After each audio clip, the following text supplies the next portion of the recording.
Welcome to let's learn with Sonia. आज की video में हम क्लास 8th साइंस का 9th चैप्टर करेंगे जिसका नाम है फ्रिक्शन। फ्रिक्शन क्या होता है भाई? फ्रिक्शन एक प्रकार का फोर्स है, हिंदी में इसको घर्षण बोलते हैं। जब कोई भी ऑब्जेक्ट मूव कर रहा होता है तो ये उसकी अपोजिट डायरेक्शन में एक्ट करता है। मतलब अगर कोई भी ऑब्जेक्ट है, कोई भी बॉडी मूव कर रही है तो उसको मूव करने से ये रोकता है। ये एक प्रकार का रजिस्ट्रेटिव फोर्स है, किसी भी ऑब्जेक्ट को मूव करने में रजिस्ट करता है। ठीक है, अब इसको हम इस चैप्टर में बहुत सारी एक्टिविटीज़ दे रखी हैं, जो भी पॉसिबल होगी वो करके देखेंगे। तो शुरू करते हैं। तो चलो इसको एक्टिविटी के साथ शुरू करते हैं। जैसे देखो, ये एक सेल है। अगर मैं इसको यहाँ पे रख के इस पर कुछ फोर्स अप्लाई करूँ, यानी कि इसको पुश करूँ, तो ये मूव करेगा। अब आप देख पा रहे हो, मूव करने के बाद थोड़ी देर के बाद ये अपने आप रुक गया। ठीक है, ये तो हुआ फर्स्ट एग्जांपल। अभी मैंने इस पर यहाँ पे पुश किया था, वहाँ जाने के बाद इस पर कोई भी फोर्स अप्लाई नहीं किया, ये अपने आप रुक गया। ठीक है, दूसरा है, ये नोटबुक है, यहाँ पे रख के अगर मैं इस पर ऐसे इस डायरेक्शन में फोर्स अप्लाई करूँ तो ये कुछ देर के बाद यहाँ से यहाँ तक मूव करने के बाद अपने आप रुक गई। ठीक है, अभी इन दोनों एक्टिविटी में आपने देखा, हम किसी भी ऑब्जेक्ट को मूव कराते हैं, कोई भी पुश करते फोर्स लगाते हैं, कुछ टाइम के बाद वो चीज़ अपने आप रुक जाती है। मैंने सबसे पहले आपको सेल का दिखाया, वो पुश करने के बाद थोड़ी देर के बाद रुक गया। फिर बुक का दिखाया। बुक का अपने आपकी एक्टिविटी 9.1 में भी दे रखा, आप खुद भी करके देखना। तो और इससे अलग एग्जांपल आप देखो तो अगर आप व्हीकल चला रहे हो या देखा होगा व्हीकल में ब्रेक होते हैं, उसको अप्लाई करने के बाद वो रुक जाता है, ऐसा क्यों होता है? दूसरा, इसमें एक बॉल है, बॉल को आप ग्राउंड पे छोड़ दो, कितने भी फोर्स से, जितना आपने लगाया है वो मूव करेगी, थोड़ी देर के बाद वो अपने आप रुक जाएगी। आपने उस पर मूव कराने के बाद जहाँ पे वो रुकी, आपने कोई एक्सटर्नल फोर्स नहीं लगाया था, वो अपने आप रुकी जाके। एक और एग्जांपल दे रखा है, बनाना पील, केले का छिलका अगर आप कहीं पे डाल देते हो, अगर उस बाई चांस किसी का पैर रखा गया तो वो फिसल जाता है। वैसे आपको ये हरकत नहीं करनी है। जितना भी कूड़ा कचरा होता है आप डस्टबिन में डालो और अपने एक रिस्पॉन्सिबल सिटीज़न बनो। ठीक है, तो अगर ये सारी एक्टिविटी हो रही है, जैसे बनाना पील पे पैर फिसल गया या किसी भी ऑब्जेक्ट को आपने मूव करा, थोड़ी देर के बाद वो रुक गया, ऐसा क्यों होता है? ये होता है बच्चों फ्रिक्शन के कारण। ठीक है, फ्रिक्शन फ्रिक्शन क्या है? एक प्रकार का अपोजिंग फोर्स है। ठीक है, अपोजिंग फोर्स कैसे हुआ? अभी जैसा आपने एक्टिविटी में देखा था, सेल को यहाँ से यहाँ मूव कराया। सेल किस डायरेक्शन में मूव कर रहा है? मान लो कोई ऑब्जेक्ट है, वो इस डायरेक्शन में आपने पुश किया और वो मूव कर रहा है वो इसी डायरेक्शन में। तो जो हमारा थोड़ी देर के बाद वो मान लो यहाँ पे रुक गया, तो यहाँ पे किस फोर्स ने एक्ट किया? फ्रिक्शनल फोर्स ने। ठीक है, अब मूवमेंट इसमें हो रही है इस डायरेक्शन में, और जो फ्रिक्शनल फोर्स एक्ट करेगा वो करेगा अपोजिट डायरेक्शन में। ओके, यहाँ पे जाने के बाद वो चीज़ स्टॉप हो गई थी क्योंकि उस पर फ्रिक्शनल फोर्स ने काम किया। ये एक प्रकार का अपोजिंग फोर्स है, यानी किसी भी ऑब्जेक्ट को मूव करने से रजिस्ट करता है। वो मूव ना कर पाए, वो रुक जाए वहीं पे, वहाँ अगर वो चीज़ रुक रही है तो कौन सा फोर्स एक्ट कर रहा है उस पर? Frictional force. ठीक है, जितना अभी बुक को आप पुश करके देखो, थोड़ी देर के बाद वो रुक गई। पुश होने के बाद वो क्यों रुकी? क्योंकि उसके ऊपर फ्रिक्शनल फोर्स एक्ट किया, वहाँ पे घर्षण लग रहा है। ओके, अभी हम इसको एनसीईआरटी के थ्रू ही कंटिन्यू करेंगे ड्यू टू एक्टिविटी। इसकी एक्टिविटी के साथ साथ हम इसको पढ़ेंगे क्योंकि बहुत इंपॉर्टेंट है ये, और इजी भी है और आपको इससे अच्छे से समझ में भी आएगा। अब जो एक्टिविटी 9.2 में क्या दे रखा है, यहाँ पे एक ब्रिक लेनी है आपने, एक ईंट लेनी है, उसके ऊपर आपने एक स्प्रिंग बैलेंस मान देना है एक स्ट्रिंग के थ्रू। स्प्रिंग बैलेंस क्या है? एक डिवाइस है जो फोर्स को मेज़र करती है, कितना फोर्स किसी भी ऑब्जेक्ट पे लग रहा है। ठीक है, कितना फोर्स उस पर एक्ट कर रहा है वो उसको मेज़र करेगी। नीचे इसमें कोयल दे रखी है, जो कि आप किसी भी ऑब्जेक्ट से अगर बांध के इसके को खींचोगे तो यहाँ पे पॉइंट रही स्केल के ऊपर, वो यहाँ पे न्यूमेरिक्स नंबर दिए गए हैं, वो बता देगा भाई इतना फोर्स जो है इस ऑब्जेक्ट पे लग रहा है।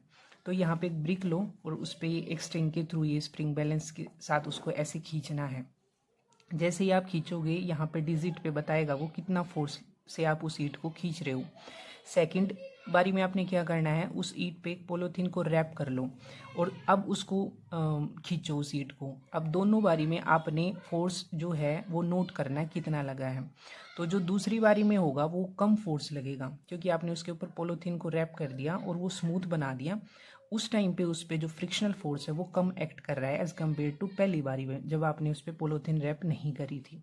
ठीक है, इसका मतलब यहाँ से आपको क्या पता लग रहा है कि स्मूथनेस से फ्रिक्शनल फोर्स कम हो रहा है। अब एक्टिविटी 9.43 में एक और एक्टिविटी है, ये देखो। इसमें ये दो बच्चे एक इंक्लाइन प्लेन बना के टेबल के ऊपर, इंक्लाइन प्लेन कैसे होता है, मान लो ये टेबल है, यहाँ पे कोई आप ऑब्जेक्ट रख दो और उसके ऊपर आपने एक मान लो यहाँ पे बुक रख दो, मतलब इंक्लाइन प्लेन ऐसे होता है। ठीक है, अब यहाँ से ये क्या छोड़ रहे हैं, एक सेल को छोड़ रहे हैं।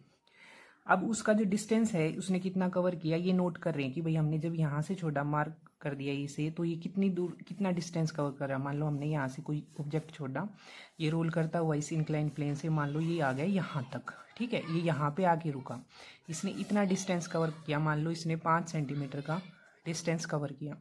सेकेंड बारी में क्या करना है, इस टेबल के ऊपर एक क्लॉथ को बिछा दो यहाँ तक मान लो। ठीक है, अब दोबारा से आपने सेल को छोड़ना है और फिर देखना है कि वो कितना डिस्टेंस कवर करेगा, जैसे इन बच्चों ने यहाँ पे कर रखा, आप भी करके देखना है। ठीक है, तो अब देखोगे जो ये सेल ने डिस्टेंस पहली बारी में मान लो 5 सेंटीमीटर किया था, तो अब की बार ये सिर्फ यहीं तक पहुँचा है। अब की बार इसने सिर्फ 3 सेंटीमीटर का जो है डिस्टेंस कवर किया।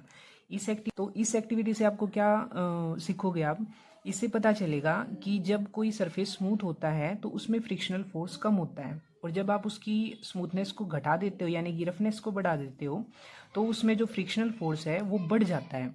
इसी कारण से यहाँ पे इस सेल ने पहले ज़्यादा डिस्टेंस कवर किया था, क्योंकि फ्रिक्शनल फोर्स लग ही नहीं रहा था, कुछ अपोज उसको कम कर रहा था। दूसरी बारी में जब आपने उस पर क्लॉथ बिछा दिया तो रफनेस बढ़ गई तो फ्रिक्शनल फोर्स भी बढ़ गया। फ्रिक्शनल फोर्स बढ़ने के कारण उसने डिस्टेंस को कम कवर किया और थोड़ी दूर जाते ही वो रुक गया। ठीक है, अभी आपने इन एक्टिविटीज़ में देखा कि जो ऑब्जेक्ट हैं उनकी मूवमेंट कुछ देर के बाद रुक रही है अपने आप, यानी कि फ्रिक्शनल फोर्स काम कर रहा है, तो वो ऑब्जेक्ट मूव होने से रुक रहा है, उसको कोई रजिस्ट कर रहा है। अब ये हो रहा है फ्रिक्शनल फोर्स के कारण, आपको पता चल गया।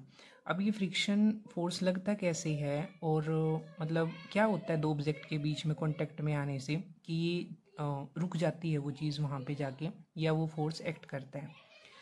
जब भी किसी भी दो ऑब्जेक्ट के बीच में फ्रिक्शनल फोर्स एक्ट कर रहा है तो वो होता है इरेगुलरिटीज़ के कारण। जो भी दो सरफेस आपस में कांटेक्ट में आ रही हैं उनमें बहुत सारी इरेगुलरिटीज़ होती हैं। इवन आपको जो ये पेन दिख रहा होगा बहुत स्मूथ दिख रहा है, इसमें भी बहुत सारी इरेगुलरिटीज़ हैं इसके सरफेस के ऊपर। और जब मैं यहाँ पे लिख पा रही हूँ तो इसके ऊपर भी इरेगुलरिटीज़ हैं, आपको दिख रही होगी ये स्मूथ सी है, ये बुक बहुत स्मूथ दिख रही होगी, ये स्मूथ है नहीं, इनमें बहुत सारी इरेगुलरिटीज़ होती हैं।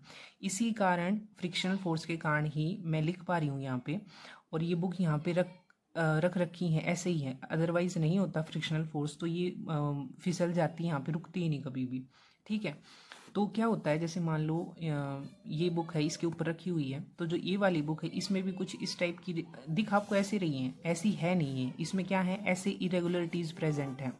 दूसरी जहाँ पे ये दूसरी बुक पे रखी हुई वो भी आपको स्मूथ दिख रही है, वो स्मूथ है नहीं, उस पर भी ऐसे इस टाइप की इरेगुलरिटीज़ हैं। अब क्या होता है जब दो सरफेस आपस में कॉन्टेक्ट आते हैं तो ये इरेगुलरिटीज़ आपस में इंटरलॉक हो जाती है। ठीक है, ये इसमें फंस गई, ये इसमें फॉर एग्जाम्पल मान लो ऐसे।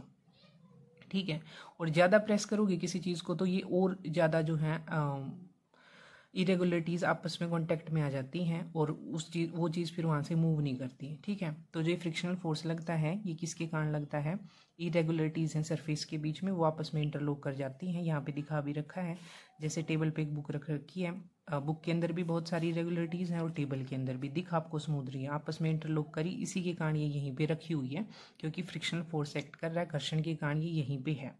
ओके, अब जैसे यहाँ पे एक और है एग्ज़ाम्पल, कोई एक ये बच्चा है, ये इस बॉक्स को जो है आगे पुश कर रहा है, लेकिन ये हो नहीं रहा उससे। क्यों नहीं हो रहा, क्योंकि यहाँ पे कौन सा फ्रिक्शनल फोर्स एक्ट कर रहा है। ठीक है, अब मान लो ये और जोर लगाएगा, थोड़ी देर के बाद ये मूव करना स्टार्ट कर देगा। अब क्या होगा, जो इंटरलॉकिंग थी वो उससे वो ओवरकम हो रहा है धीरे धीरे करके और वो आगे की तरफ जा रहा है। वैसे भी देख लो, एक मैट बिछाओ, उसको पहले तो वैसे खींच के देखो, वो आप आसानी से खींच सकते हो उसको। दूसरी बार आप उस पे अपने फ्रेंड को बैठाओ और फिर खींच के देखो, दूसरी बारी में आपको दिक्कत होगी उसको खींचने में, क्योंकि आपने उसको प्रेस कर दिया और जो सरफेस के बीच में और उस मैट के बीच में इंटरलॉकिंग थी वो ज़्यादा होगी और फ्रिक्शनल फोर्स बहुत ज़्यादा बढ़ गया, इसलिए वो मूव करने में आपको दिक्कत हो रही है। और जब वो मूव करना स्टार्ट कर देता है मतलब वो इंटरलॉकिंग ऐसे ओवरकम होना स्टार्ट हो जाती है और आगे की तरफ वो चीज़ धकेली जाती है। ठीक है, इसका मतलब प्रेसिंग से भी जो है फ्रिक्शनल फोर्स बढ़ रहा है। अब हम बात करेंगे टाइप्स ऑफ फ्रिक्शन। फ्रिक्शन हमने देख लिया क्या है। फ्रिक्शन के भाई 3 टाइप पढ़ोगे आप, बहुत इंपॉर्टेंट है ये, बहुत ही ज़्यादा इसके टाइप। पहला है स्टैटिक फ्रिक्शन, स्टैटिक। दूसरा है रोलिंग, स्लाइडिंग ले लो दूसरा, स्लाइडिंग। और तीसरा है रोलिंग। ये क्या होते हैं स्टैटिक फ्रिक्शन। स्टैटिक फ्रिक्शन कब एक्ट करता है, जब कोई चीज़ स्टैटिक पोजीशन में है, यानी कि वो स्थिर है, वो मूव नहीं कर रही है, उस टाइम पे उन दोनों के बीच में जो फ्रिक्शनल फोर्स एक्ट कर रहा है उसको बोलते हैं हम स्टैटिक फ्रिक्शन। फॉर एग्जांपल देखो, जैसे ये बॉक्स है और इसको मैंने पुश करना है और ये बहुत भारी है, जैसे इसको मैं अभी पुश कर रही हूँ लेकिन ये हो नहीं रहा है, तो इन दोनों के बीच में जो फोर्स लग रहा है वो कौन सा फोर्स है, स्टैटिक फ्रिक्शनल फोर्स। ठीक है, अब मैं क्या करूँगी, इस पर और ज़्यादा फोर्स लगाना शुरू करूँगी, तो ये थोड़ा सा मूव करना शुरू कर दिया इसने, इसका मतलब इसने स्लाइड करना शुरू कर दिया। तो अब देखो, जो स्टैटिक फ्रिक्शन था वो किसी भी चीज़ को अपोज करता है कि वो मूव ना करे, रोकता है उसको, वो हिंड्रेंस पैदा करता है। अब जैसे ही वो ये चीज़ मूव करनी शुरू कर दी, इसने स्लाइड करना शुरू कर दिया, तो इसमें कौन सा फोर्स लग रहा है, दूसरे वाला हमारा स्लाइडिंग, यानी कि कोई चीज़ दूसरी चीज़ पे स्लाइड कर रही है, फिसल रही है। ठीक है, रोलिंग क्या होता है, जब कोई एक चीज़ दूसरी सरफेस पे रोल कर रही होती है। अब देखो इस सेल में भी जैसे ही मैं इसको छोड़ रही हूँ तो क्या कर रहा है, ये रोल कर रहा है, तो कौन सा फ्रिक्शनल फोर्स लग रहा होगा यहाँ पे भी, रोलिंग फ्रिक्शन। जब कोई ऑब्जेक्ट रोल कर रहा है तो कौन सा फ्रिक्शन है, रोलिंग फ्रिक्शन।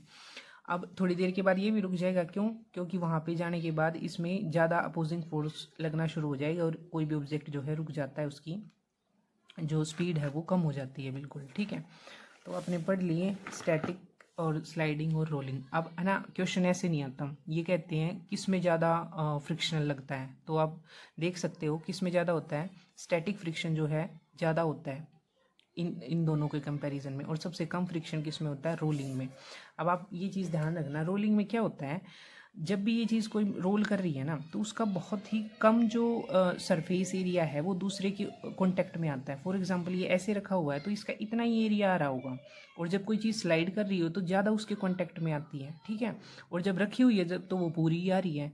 ठीक है, इसी कारण जो रोलिंग फ्रिक्शन होता है वो सबसे कम होता है, उसके बाद स्लाइडिंग होता है और फिर स्टैटिक, और सबसे ज़्यादा फ्रिक्शनल फोर्स किस में लगता है, स्टैटिक में, फिर उससे कम स्लाइडिंग और सबसे ज़्यादा कम रोलिंग फ्रिक्शन में। आई थिंक ये तीनों आपको समझ में आ गए होंगे, ये बहुत इंपॉर्टेंट है भाई।